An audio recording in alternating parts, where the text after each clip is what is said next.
अस्सलाम वालेकुम, क्या हाल है गाइस? ठीक है, आप? अल्लाह का शुक्र है मैं भी ठीक ठाक हूँ। उम्मीद आप सब खैरियत होंगे। रोज़े माशाल्लाह दूसरा रोज़ा बहुत मज़े का गुजर होगा आपका।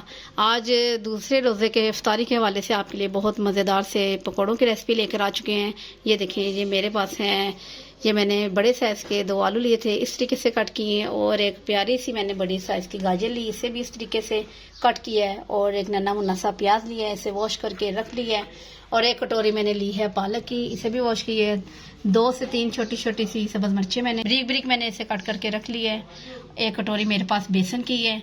एक गिलास पानी का है, देखते हैं पानी कितना लगता है इसमें।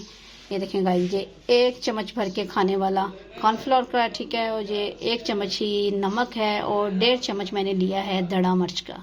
चलिए इन्हें मिक्स करते हैं, बहुत मज़े के पकौड़े बनेंगे आज। चलें जी गाइस, ये सब्जियाँ इसमें डाल लेते हैं, आलू भी और प्याज भी। आपको बहुत प्यारी सी रेसिपी मैं दूंगी इफ्तारी के हवाले से। साथ इसमें पालक भी ऐड कर देते हैं, सब्ज़ मिर्च भी ऐड कर देते हैं और साथ ही गाइस इसमें बेसन भी ऐड कर देते हैं। बेसन को अच्छे से आप भी लाजमी छाना करें, ठीक है। ये बड़ा मिर्च, कॉर्नफ्लोर और नमक भी इसमें ऐड कर दिया हमने, ठीक है। साथ ही आप ये देखते हैं कि इसमें पानी कितना लगता है। सिर्फ 2 घूंट हमने पानी इसमें डाला है। अब अच्छे से हल कर लेते हैं। बिस्मिल्लाहिर्रहमानिर्रहीम। मैंने आगे भी आपको पकौड़ों की रेसिपी दी हुई है, लेकिन उसमें मैंने बैंगन वगैरह काफ़ी कुछ डाल के वो पकौड़े बनाए थे। इसे अच्छे से मैं हल कर लूँ, बहुत मज़े के ये पकौड़े लगेंगे, यकीन करें। चले गाइस, अब जब इसे फ्राई करेंगे फिर आपको दिखाते हैं। साथ साथ अब इसे शिफ्ट कर लेते हैं किसी प्यारे से बोल में और आपको दिखा दें। 1 गिलास पानी था हमारे पास, ये देखें हाफ से भी कम गिलास पानी का इसमें लगा है, ठीक है। चलें गाइस, मैंने चूल्हे के ऊपर पैन चढ़ा लिया, इसमें ऑयल डाल लिया, वो बहुत अच्छे से गर्म हो चुका है। अब ये जो पकौड़ों का मसाला हमने बनाया था गाजर वाले पकौड़ों का, ये देखिए इस तरीके से हमने पकौड़ा पकड़ना है, ठीक है, हाथ में इस तरीके से। बिस्मिल्लाहिर्रहमानिर्रहीम। फिर इसी तरीके से हाथ को भी बचाना है साथ साथ, ठीक है। ये देखिए माशाल्लाह बहुत मज़े के ये पकौड़े बनेंगे।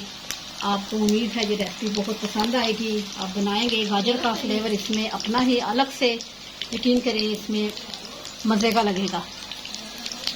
आपने बहुत से पकौड़े खाए होंगे, लेकिन जिन पकौड़ों में गाजर वगैरह डली होगी आपने कभी भी नहीं खाए होंगे।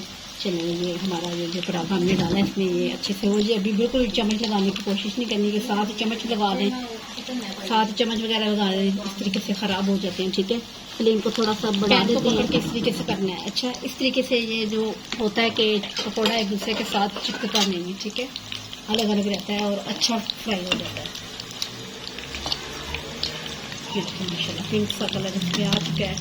ऐसे ही मैं सारे पकौड़े पलट लूँ, फिर आपको दिखाती हूँ। गाइस, मैंने इसे तकरीबन 4 मिनट लगे। 4 मिनट में हमारे पकौड़े गाजरों वाले बहुत मज़े के रेडी हो चुके हैं। अब इसे निकालने का टाइम आ चुका है कि माशाल्लाह से इसे निकाल लें, डिश आउट कर लें, फिर आपको दिखाते हैं। गाइस, आपको तोड़ के दिखाते हैं।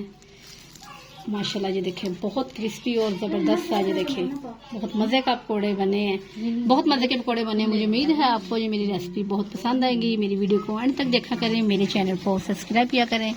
कल मिलती हूँ न्यू रेसिपी के साथ। मुझे अपनी दुआ में याद रखिएगा। अल्लाह हाफिज़।